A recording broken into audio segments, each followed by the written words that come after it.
અંકલેશ્વરના ગડખોલ પાટિયાથી અંધાડા તરફ જતો રોડ પર વરસાદી પાણી ભરાઈ રહેવાની સમસ્યાને પગલે માર્ગ અને મકાન વિભાગ દ્વારા રોડની બંને તરફ પુરાઈ ગયેલી ગટર ખોદવાની કામગીરી શરૂ કરવામાં આવી છે।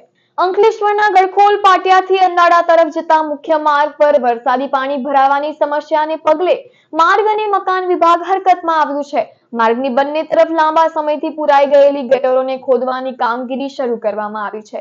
ચોમાસા દરમિયાન વરસાદી પાણીનો યોગ્ય નિકાલ ન થતા માર્ગ પર પાણી ભરાઈ જતા વાહન ચાલકો પારાવાર મુશ્કેલીનો સામનો કરી રહ્યા છે। ત્યારે તંત્ર દ્વારા માર્ગની બંને બાજુની ગટર વ્યવસ્થાની સફાઈ અને ખોદકામની કામગીરી હાથ ધરવામાં આવી છે। ગટરો ખુલ્લી કરી વરસાદી પાણીના ઝડપી નિકાલ માટે માર્ગ બનાવવાની કામગીરી શરૂ કરાતા આગામી વરસાદ દરમિયાન પાણી ભરાવાની સમસ્યામાં રાહત મળવાની આશા જાગી છે।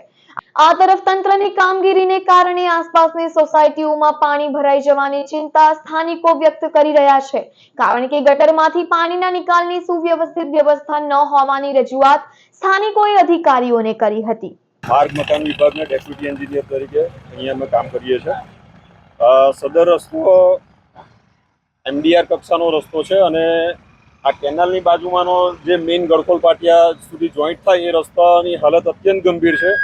એમાં ઘણું બધું મટીરિયલ અમે નાખી ચૂક્યા છે, પણ એનું સોલ્યુશન આવતું નથી। એનું કારણ ટેકનિકલ એ છે કે રસ્તાની બંને બાજુ જે વરસાદનું પાણી આવે છે આજુબાજુથી એ બધું રોડ પર ભેગું થાય છે અને ગટરમાં જતું નથી।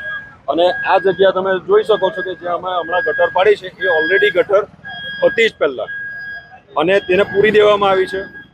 અને સ્થાનિકો કે આજુબાજુવાળાને અમે પૂછતા ખબર પડી છે કે જે અહીંના જે સરપંચ છે ને એમના દ્વારા પુરાવવામાં આવી છે, એના લીધે આ બધું પાણી અહીંયા ભેગું થાય છે અને ખાડાનું નિર્માણ થયું છે અને એની આગળ પણ મોટા મોટા ખાડા પડી ગયા। એનું ટેકનિકલ મૂળ કારણ એ જ છે કે પાણી ભરાઈ રહ્યું છે, પાણીનો કોઈ નિકાલ નથી।